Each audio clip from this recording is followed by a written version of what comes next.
श्रोताबंधु साहित्य संस्कृति चिंतन यूट्यूब चैनल को आपण मानकु मु स्वागत करुछि। उच्चतर भावना और सकारात्मक दृष्टिकोण धारण करुथुबा आम समय जड़े सफल गाल्पिका संस्कृत भाषा साहित्य अगाध पांडित्य रखुथुबा जड़े उच्च कोटीर गाल्पिका कवि सुसाहित्यिका श्रीमती कमल कुमारी दासंकर सुंदर क्षुद्र गल्प आपण मानक उद्देश्य रे जहाँ निश्चित भाव आपण मानक आकृष्ट करिबो एवं बांधी रखिबो। गाल्पिका कमल कुमारी दासंकर क्षुद्र गल्प हाड़िया अजा ओ बाबना भूत। गाल्पिका श्रीमती कमल कुमारी दास। हाड़िया अजा भारी बुद्धिया लोक बोली से अंचल रे जनाशुना जार जहा असुविधा हेले समस्ते तांको पाखकु धाई आसंती। से आहुरी पढ़ाशुना भी करिसंती, तेणु अंचल जाकरे तांकर खातिर काहिरे केते। तांको गाँटी खूब बड़ गाँटीए। गाँ मुंडरे महादेवंक मंदिर अछि। मंदिर पछकु विराट पोखरी। सारा वर्ष पानी भर्ती होई थाए। गाँ सारा लोके सेठी गाधुआ पाधुआ करती। मंदिर आगरे झुलन बेदी। गाँ जाकर स्त्री लोक गाधोई सारी बेलपत्र और फूल नहीं महादेवंक मंदिर को आसंती। ठाकुरंकु दर्शन करी घर को जाती। बुढ़ी माने सेठरे चौरा पूजा करती। बाड़ू और झील माने नीति संज बेले चौरा मूले भागवत पढ़ती। एणु मंदिरर हताटी लिपापोछा होई परिष्कार थाए। गाँ रे घर गुड़िक लगालगी हेतु साईरे पवन पशि पारे नाही। खरा दिने पुरुष लोक माने महादेवंक झुलन बेदी शुअंती। सेठारे बढ़िया ठंडा पवन हुए। गामुछा खंडक तले पारिदेई मुंड तले हाथ रखी समस्ते सेठी क्लांति मेंटांती। राति अधको ठंडा पड़िले केही केही घर को जाती तो केही केही भोर हेले मंदिर पोखरी रे गाधोई दियों दर्शन करी घर को फेरंती। राति अधरे संतोषर पाटी सुभिला। किए सेठी किए सेठी ता पाटी शुणी केते जण उठी पड़ले। कौन हेला पचारिबारु से पोखरी आड़कू आंगुठी देखिला। ता पाटीरु कथा बाहरु नाही। आउ जीए गार्ड निदरे शोइथिले समस्ते पाटी शुणी उठी बसिले। टिके समय परे साष्टाम होई संतोष कहला, मांकड़ परी कौन गोटाए गछरु डेई मो बेक उपरे बसीगला। मु पाटी करिबारु पोखरी आड़कू धाई पड़ेला। से दिन राति सारा काहारी आखि को निद नाही। समस्ते बसी नाना कथा आलोचना करथांती। तहियार दिन राति अधरे सुबास मरीगली बोली पाटी कला। किए कुआड़े अछ, धाई आस, बंचाओ बंचाओ। समस्ते अधा निदरू उठी पड़ले। घटना कौन केही बुझिबा भली अवस्था नाहंती। काहारी पाटीरू कथा बाहरु नाही। किए जणे बड़ कष्टरे कौन हैला बोली पचारिबारु सुबास कहला, भालू भली लोम थिबा विराट जीवटाए अंधारे मो आड़कू माड़ी आसिला। मो छाती उपरे बसी दुई बाहुरे मो तंटी को चिपी धरला। मो पाटी मध्य खोली पारली नाही। बहु कष्टरे मो तंटीरू ता हाथ खसाई पाटी करिबारु से दौड़ी पळेला। केही जणे पचारला, से देखिबाकू किपरि? अंधारे मु ताकू देखि पारलिनी। खाली तार आखि दुईटी रड निया परी दाउ दाउ जळुथाए। भयरे सुबास कोटा पणी धरुथाए। राति सारा सेही अजणा जंतु विषय रे समस्ते बसी आलोचना करू करू पूर्वाकाशरे सिंदूरा फाटिला। एबे गाँ सारा सेही अजणा जंतु विषय रे चर्चा चलला। किए कहला से कला बिलेई परी तो, आउ किए कहला से देखिबाकू गधियाटे परी। किए कहला थरे मुह संज बेले से छुआटाए पिठिरे पकई दौड़ी पळेला तो पुणी किए कहला से देखिबाकू 7-8 फुट उच्च और दुई गोड़रे चाली आउ दुई गोड़रे जहा पारुची उठाई नेउची। गाँ सारा कोकुआ भय खेलीगला।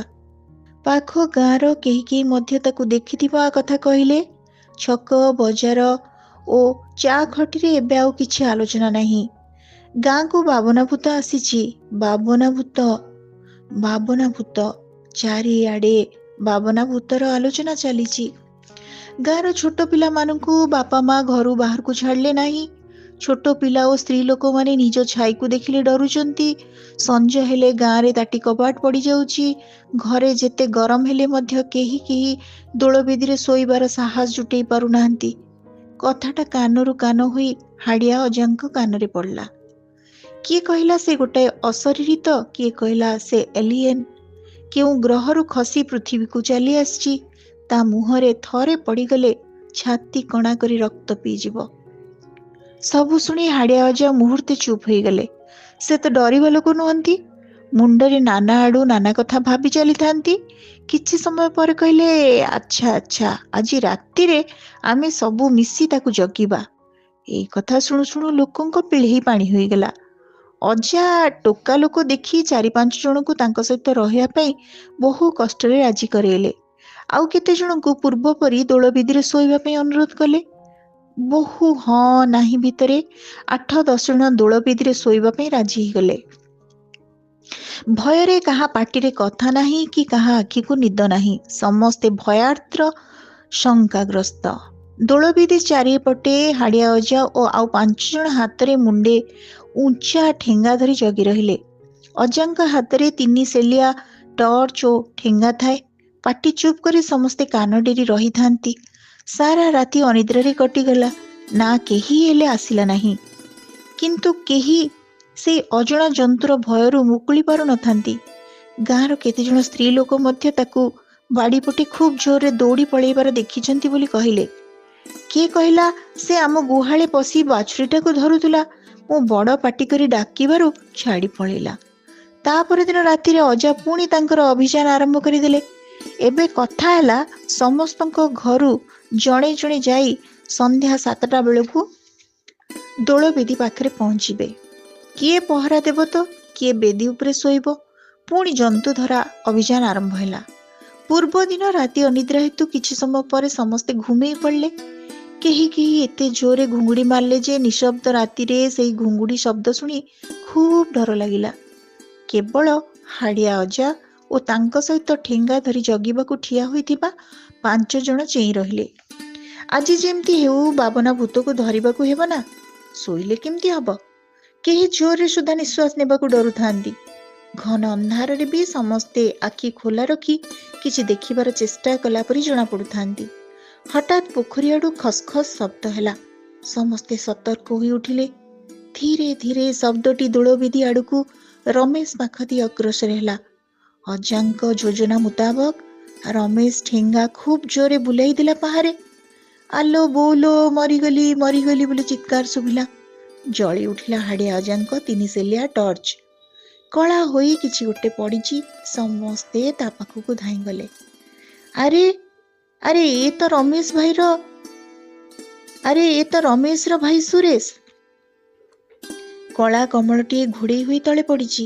ଭାଗ୍ୟକୁ ପାହାରଟା ତା ମୁଣ୍ଡରେ ନ ବାଜି ବାଁ ଗୋଡ଼ରେ ଅଳ୍ପକେ ବାଜିଛି। ତଥାପି ଗୋଡ଼ ତଳେ ଲାଗୁନି। ଗୋଟାଏ ଠେଙ୍ଗାକୁ ଭାରା ଦେଇ ଆର ହାତଟି ରମେଶ କାନ୍ଧରେ ରଖି ସୁରେଶ ଘରକୁ ଗଲା। ବାବନା ଭୂତ ସାଜି ଏଇ ତେବେ ଏତେ ନାଟ କରୁଥିଲା, ଆଜି ଧରା ପଡ଼ିଲା କହି ସମସ୍ତେ ଆଶ୍ୱସ୍ତ ହେଲେ। ହାଡ଼ିଆ ଅଜାଙ୍କ ପାଇଁ ପ୍ରକୃତ ବାବନା ଭୂତ ଧରା ପଡ଼ିଗଲା। ନହେଲେ ଏତେ ସାହସ କାହାର ଅଛି ଯେ ରାତି ଅଧରେ ଠେଙ୍ଗା ଧରି ଭୂତକୁ ଜଗିବ? ସେହି ଦିନଠାରୁ ସୁରେଶକୁ ଗାଁରେ ସମସ୍ତେ ବାବନା ଭୂତ ବୋଲି ଡାକିଲେ। ଲୋକଙ୍କୁ ଅଯଥା ଡରେଇଥିବାରୁ ରମେଶର ବାପା ଓ ହାଡ଼ିଆ ଅଜା ତାକୁ ବହେ ଗାଳି ଦେଲେ। ଗାଳି ଖାଇ ବିଚରା ବଟକଳରେ କାମ କରିବା ପାଇଁ କଲିକତା ଗଲା ଯେ 5 ବର୍ଷ ପରେ ଗାଁକୁ ଫେରିଲା। ସମସ୍ତେ ହାଡ଼ିଆ ଅଜାଙ୍କ ବୁଦ୍ଧିକୁ ଖୁବ୍ ତାରିଫ କଲେ। ତଥାପି ସଞ୍ଜବେଳେ ଜେଜେମା ମାନେ ନାତି ନାତୁଣୀଙ୍କୁ ଭୂତ ଗପ ଶୁଣେଇଲେ ଓ ପିଲାମାନେ ଅତି ଆଗ୍ରହରେ ସେ ଗପ ଶୁଣି ତାକୁ ଉପଭୋଗ କଲେ। ହାଡ଼ିଆ ଅଜା ଏସବୁ ଅଯଥା ଗପ ଶୁଣାଇ ପିଲାଙ୍କୁ ନ ଡରେଇବା ପାଇଁ ଯେତେ ଅନୁରୋଧ କଲେ ମଧ୍ୟ ଜେଜେମା ଓ ମା ମାନେ ମୋଟେ ଶୁଣିଲେ ନାହିଁ। କାରଣ ପିଲାମାନଙ୍କୁ ଭୁଲେଇ ଖୁଏଇବା ପାଇଁ ଓ ଅଝଟ ପିଲାମାନଙ୍କୁ ଶାସନ କରି ଶୁଏଇବା ପାଇଁ ସତେ ଯେପରି ଏଇ ଭୂତ ଗପ ହିଁ ଏକମାତ୍ର ସହାୟକ। ଶ୍ରୋତାବନ୍ଧୁ, ଆଜି ଆମେ ଶୁଣୁଥିଲେ ଆମ ସମୟର ଜଣେ ଖୁବ୍ ବିଶ୍ୱସ୍ତ ଉଚ୍ଚାରଣ, ଖୁବ୍ ସୁନ୍ଦର ଗଳ୍ପକାରିତାରେ ସିଦ୍ଧ ଶ୍ରୀମତୀ କମଳ କୁମାରୀ ଦାସଙ୍କର ହାଡ଼ିଆ ଅଜା ଓ ବାବନା ଭୂତ ଗଳ୍ପ। ଆଜିର କ୍ଷୁଦ୍ର ଗଳ୍ପଟି ଆପଣମାନଙ୍କୁ କେମିତି ଲାଗିଲା? ଆପଣମାନଙ୍କ ମତାମତ ଅପେକ୍ଷାରେ ରହୁଛି। ଧନ୍ୟବାଦ।